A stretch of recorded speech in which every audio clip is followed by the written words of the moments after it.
Tous les fans de Spider-Man, ou du moins quasiment tous, ont adoré le nouveau film No Way Home. La fin de cette trilogie et la présence confirmée des 3 Spider-Man a permis de relancer de nombreux débats sur les réseaux sociaux à propos de la licence. Par exemple, est-ce que maintenant les fans préfèrent avoir un Spider-Man 4 avec Tobey Maguire, ou alors un autre film et donc un 4ème à la suite avec Tom Holland, ou alors la fameuse fin de la trilogie jamais terminée, The Amazing Spider-Man 3. Il y a aussi un grand débat sur les réseaux sociaux entre tous les fans bien sûr de la licence pour savoir qui de Tobey Maguire, de Tom Holland ou de Andrew Garfield représente le mieux Peter Parker ou Spider-Man. Et depuis No Way Home, il y a en tout cas beaucoup de fans sur les réseaux qui ont retourné leur veste et qui ont fini par donner leur soutien à Andrew Garfield, qui était quand même injustement critiqué à tort, tout comme en tout cas les films The Amazing Spider-Man qui ont subi beaucoup de critiques, à mon sens beaucoup trop à tort. Les fans revendiquant au passage leur amour et leur préférence pour les films The Amazing Spider-Man, eux aussi très critiqués par le passé et ayant généré le moins de bénéfices au box-office, malgré pourtant une qualité et une écriture pourtant très soignée et plutôt sympa. Après, je vais être honnête avec vous dès le début de la vidéo, mais pour moi, Andrew Garfield est celui qui joue le mieux Peter Parker et Spider-Man, et surtout les The Amazing sont les films qui m'ont le plus marqué parmi toute la licence de Spider-Man. Parce que même si je suis un grand fan et que Spider-Man est mon héros préféré tout confondu, et que j'ai adoré tous les films sans aucune exception, et que No Way Home m'a mis une claque incroyable parce qu'il était insane et vraiment j'en ai pris plein la gueule pendant 2 heures au ciné, pour moi les The Amazing sont ceux qui m'ont quand même le plus marqué, tout comme Andrew Garfield m'a le plus marqué en tant que Peter Parker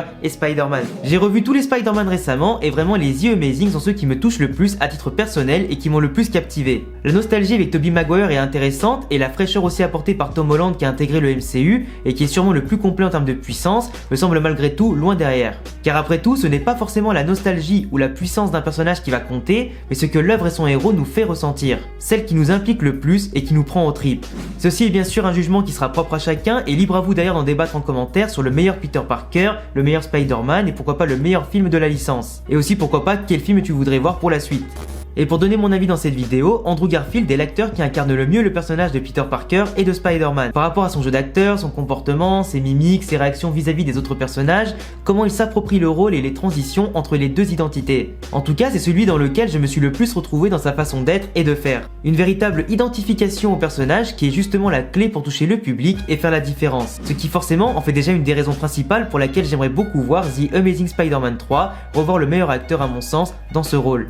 Le Spider-Man de Tom Holland est à mon sens encore trop fragile mentalement avec une naïveté poussée à l'extrême et un caractère assez prétentieux croyant tout pouvoir régler par ses propres convictions et propres idées. Ou du moins en étant un peu trop sûr de lui en faisant partie d'ailleurs des Avengers.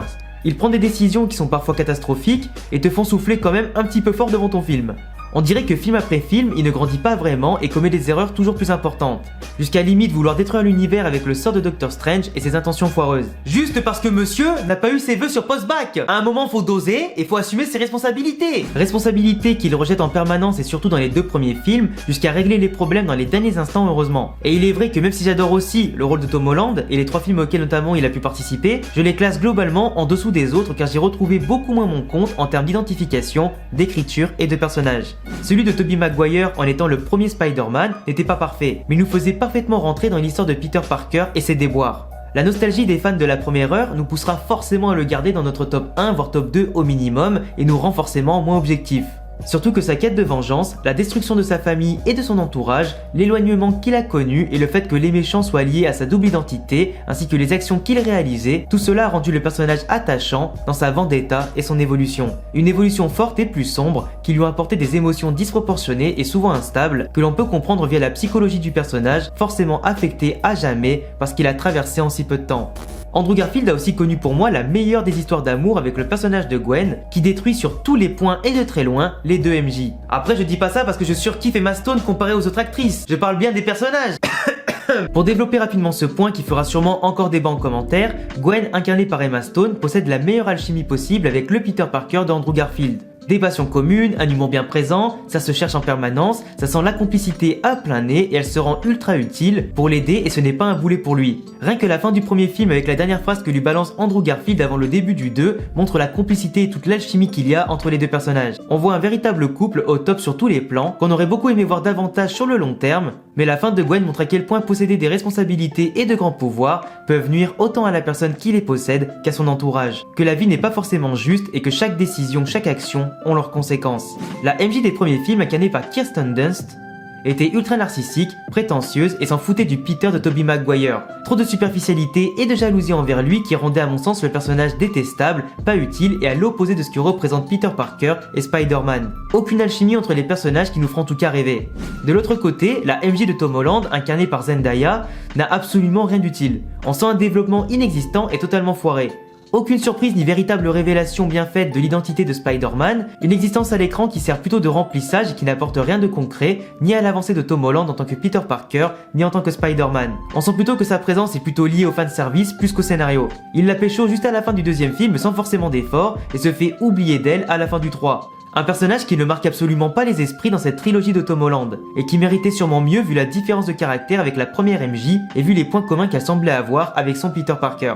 Andrew Garfield mérite à mon sens une trilogie, et c'est le seul à ne pas avoir la sienne complète, et ce serait pour moi une injustice. Cela fait déjà trop longtemps que Sony n'a pas souhaité continuer et terminer une histoire pourtant pleine de promesses. Actuellement, on nous laisse quand même avec un Andrew Garfield en deuil, qui déjà n'a pas su vaincre ses ennemis tout seul ou du moins sans l'aide des autres, et qui avait malheureusement causé des dommages autour de lui. Tous ses efforts pour protéger sa famille, ses amis et Gwen n'ont pas été récompensés. D'abord en voyant mourir sous ses yeux le père de celle qu'il aime, alors qu'il aurait pu faire bien mieux à ce moment précis, puis ensuite en étant hanté par le souvenir d'une promesse qu'il n'a malheureusement pas su tenir, au point de perdre à un fil la femme de sa vie. Le destin a cousu dans sa toile le désespoir autour de Peter Parker et du Spider-Man de Andrew Garfield, qui à chaque fois arrive un poil trop tard pour remporter la victoire. Sa tristesse et son déchirement qui accompagnent le défilement des saisons devant la tombe de Gwen montrent un Peter Parker meurtri et en pleine réflexion sur son véritable devoir. Il nous manque aujourd'hui ce film qui apporterait cette rédemption, cette conclusion, ce nouveau souffle et du moins cette flamme qui se raviverait dans ses yeux pour ne plus commettre les mêmes erreurs. Même si on ne change pas le passé, on apprend des événements pour devenir une meilleure version de nous-mêmes et aller de l'avant. On a vu dans No Way Home, via le clin d'œil d'ailleurs du sauvetage de MJ qui chutait dans le vide un petit peu comme Gwen, et sauvé par le Spider-Man d'Andrew Garfield, qu'il était prêt à lutter, à se retrouver et agir en conséquence, qu'il en avait toujours les moyens et la volonté au fond de lui, et que c'était sa mission. Finir sur un Spider-Man dépressif, c'est un sentiment d'inachevé que l'on souhaite vite voir effacé. Et clairement, il ne mérite pas ça. Les différents accords entre Disney et Sony avaient enterré à l'époque la carrière de Andrew Garfield dans la peau de l'homme araignée, décidant de rebooter le personnage avec Tom Holland, le rendant ainsi canon au sein du MCU et des Avengers. Sans oublier bien sûr ce qui est le point essentiel, qui était à l'époque les embrouilles entre l'acteur et Sony qui étaient en désaccord sur pas mal de choses. Tout cela assemblé avec bien sûr les critiques du deuxième The Amazing ont propulsé la fin de cette aventure.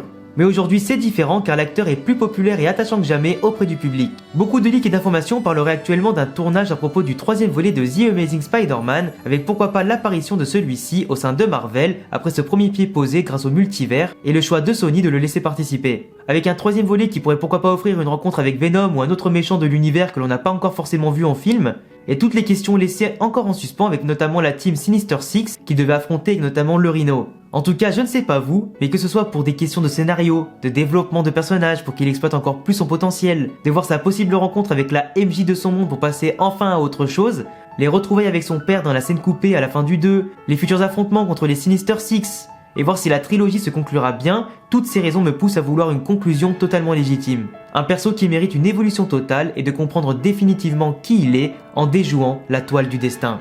Et puis après tout, comme lui dit Tobey Maguire, il a absolument rien à prouver à personne, il a tout pour se relever et réussir, il est absolument incroyable, il est amazing.